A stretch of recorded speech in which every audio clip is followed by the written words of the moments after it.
Hi guys, welcome back to another session in CITL 001. In my previous session, you have learned MS Word, which helps for managing documents in an office and also of your own. Apart from the document management, every office has to handle numerical tasks like salary bills, taxation, etc. To handle those tasks, MS Office provides another important component, that is MS Excel. Microsoft Excel is a spreadsheet program that is used to record and analyze numerical data. Spreadsheets are brilliantly conceived ways to organize data by grouping it into rows and columns. A spreadsheet is a collection of columns and rows that form a table. Excel can be used to enter all sorts of data and perform financial, mathematical or statistical calculations. From an accountant to a receptionist, human resources to administration department, all are using MS Excel. It is not only limited to the large companies, small entrepreneurs and college students are using it for their day-to-day work. The best part of MS Excel is it can apply to many business tasks including statistics, finance, data management, forecasting, analysis, inventory, billing and business intelligence. Excel can help you in performing user tasks easily by providing the features like tip wizard, which guides you to work more effectively while work by displaying various helpful tips and techniques based on what you are doing. See-through view. When you select cells with colored text, the color remains the same instead of appearing in an inverse color scheme. The another important one is euro currency symbol. Additional number formats are available with the euro currency symbol. Drag and drop feature. It helps you to reposition the data and text by simply dragging the data with the help of mouse. Another important feature is autofill. It helps you to fill rows and columns with the series of data instead of typing each number repeatedly. Auto sum. You can add a large range of data by simply selecting a tool button. It has Windows interface. As MS Excel is a Windows based package, therefore the user interface is consistent. It has shortcut menus.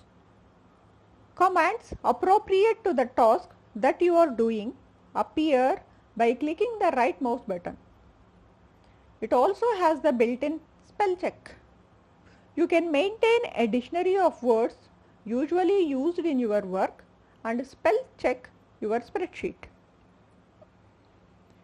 Before you start learning Excel in detail, first you need to understand its most important components. They are, the first one is cell. A cell is the smallest, most powerful part of a spreadsheet. You can enter your data into a cell by either by typing or by copy paste.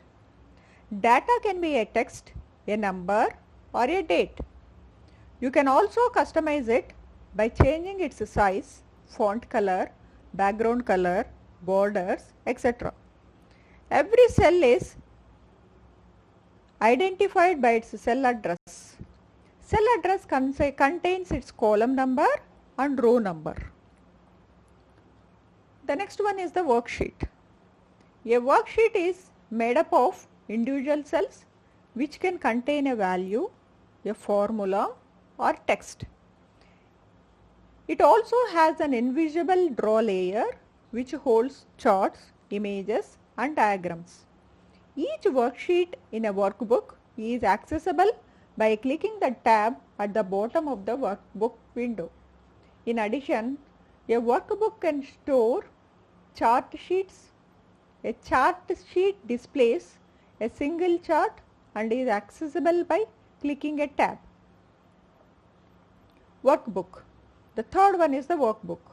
A workbook is a spreadsheet file just like every other application has. Each workbook contains one or more worksheets.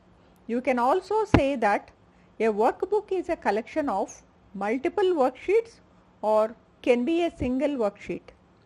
You can add or delete worksheets, hide them within the workbook without deleting them, and change the order of your worksheets within the workbook, etc. Now let us see the Microsoft Excel Windows components. The important components are menu bar. This contains different options for selection. The next one is standard toolbar. It is displayed by default and provides shortcuts for the common commands. Active cell, a cell which is currently selected. It will be highlighted by a rectangular box and its address will be shown in the address bar. You can activate a cell by clicking it or by using your arrow buttons. To edit a cell, you double click or else use F2. The next, columns. A column is a vertical set of cells. A single worksheet contains 16,384 total columns. Every column has its own alphabet for identity from A to except D. You can select a column clicking on its header. Next, coming to rows. A row is a horizontal set of cells.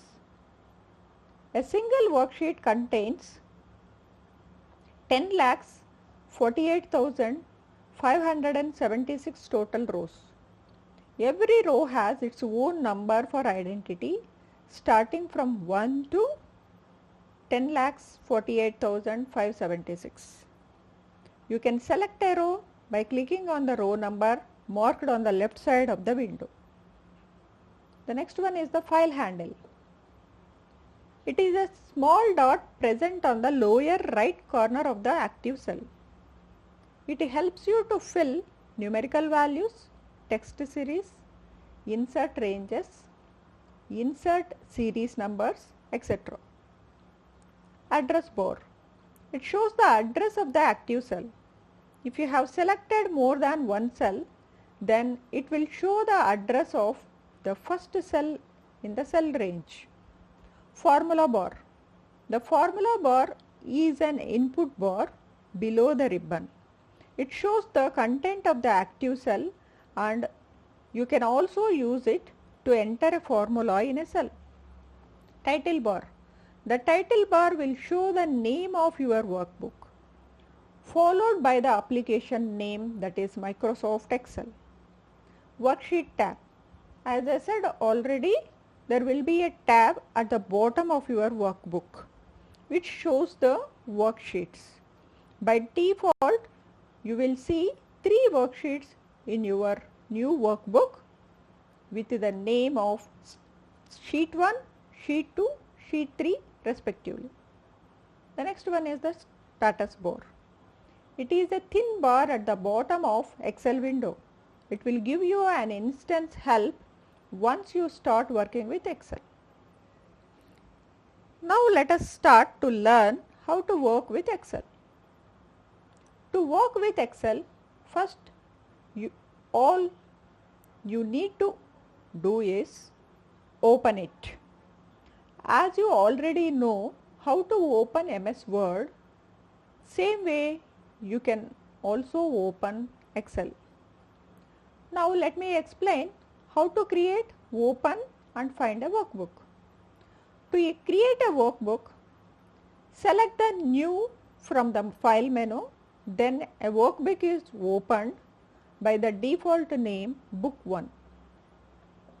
To open an existing workbook, select the open option from the file menu and select the required file from the recent used files. And the next one is find a workbook.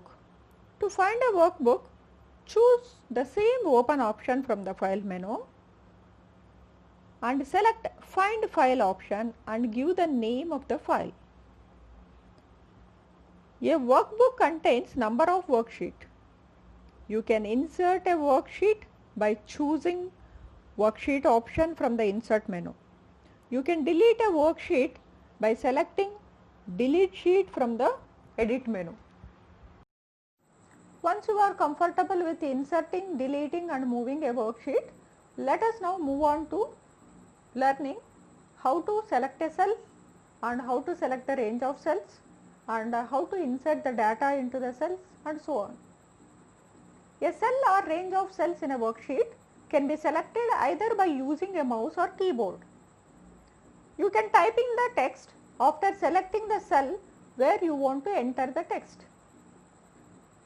As I already said, the text can be any alphanumeric data or numbers, special symbols or date and time.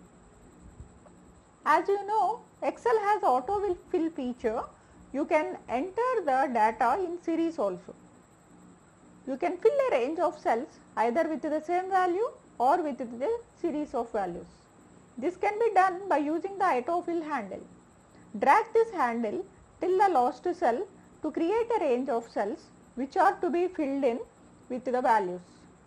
To fill the same value, you can enter one value in the first cell and drag till the last value what you want. If you want to fill with a series, then enter first two numbers in the series and then drag the button. Once you know how to enter the data in the cells, to use the data for further operations, we need to reference them. One important feature of Excel is, while performing the numerical operations, an operation performed on one set of data can be easily applied on different set of data just by copying the formula to the corresponding cells. While entering that formula, we need to refer the cells where the data is actually present.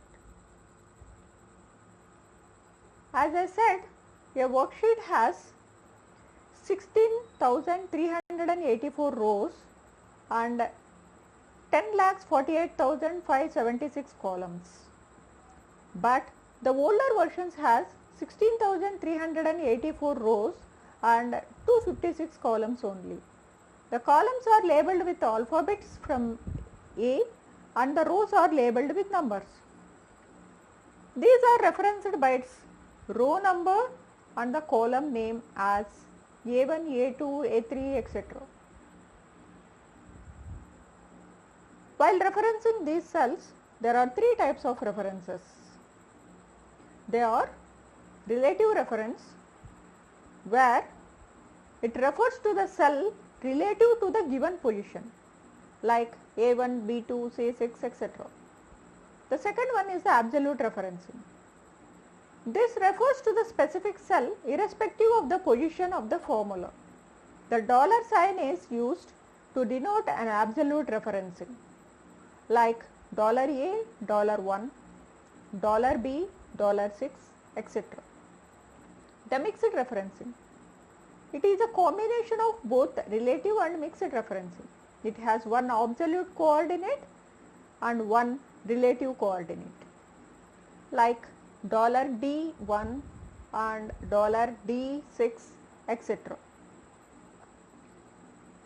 The main difference between these references are, if you enter a formula in relative referencing and if you copy the formula to the different sets of values which are in different columns, the formula is relatively changed according to the column value.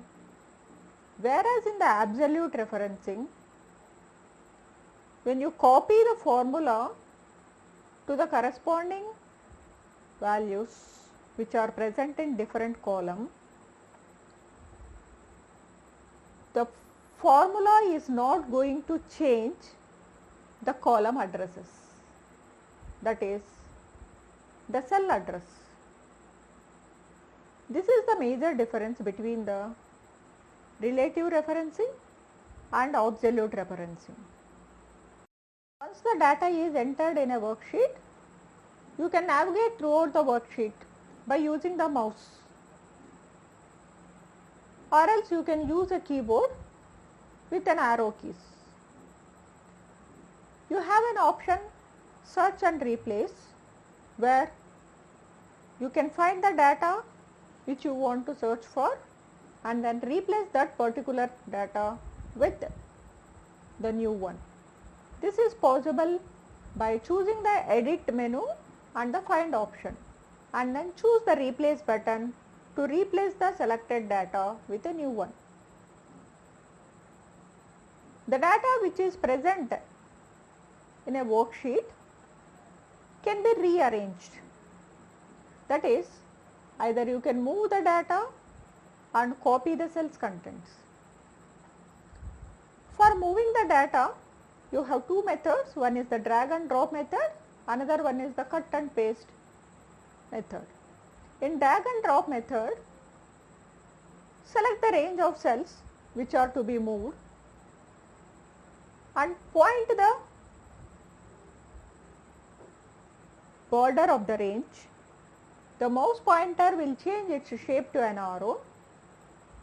To move, press the left mouse button, drag it to the new location and release the mouse button.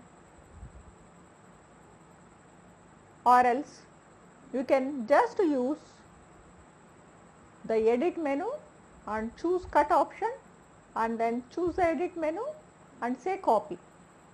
This is, and finally choose paste option to move the data from one place to the other place.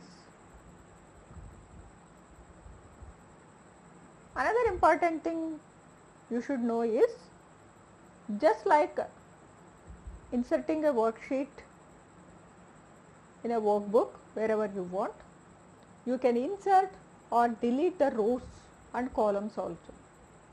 You can insert a row either the before or after the current row. So this is possible by using the insert option. You can explore the options in the insert menu bar. Once the work is completed with the worksheet, then you can save the worksheet for the future reference. That is done by using the file menu and then save command from the file menu.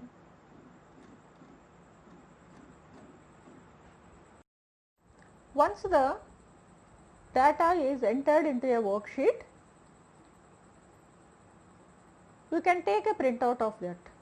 Before you take a printout, you need to see the page setup.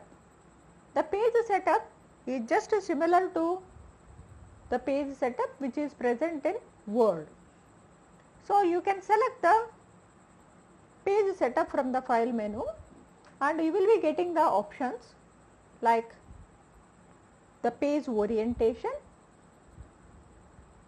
and then size of the paper and the quality of the paper, and you will have margins and also headers and footers. So margin tab gives the margins on the left and right sides, and header and footer tab gives the option to set the header and the footer which need to be printed on each page of your worksheet. and then the sheet tab has the options to select the area to be printed. So that means, so you can print the selected area from a given page. Once the page setup is done, you can print a worksheet by choosing the print option from the file menu. Once the print option is selected, you need to select the printer and then go for printing.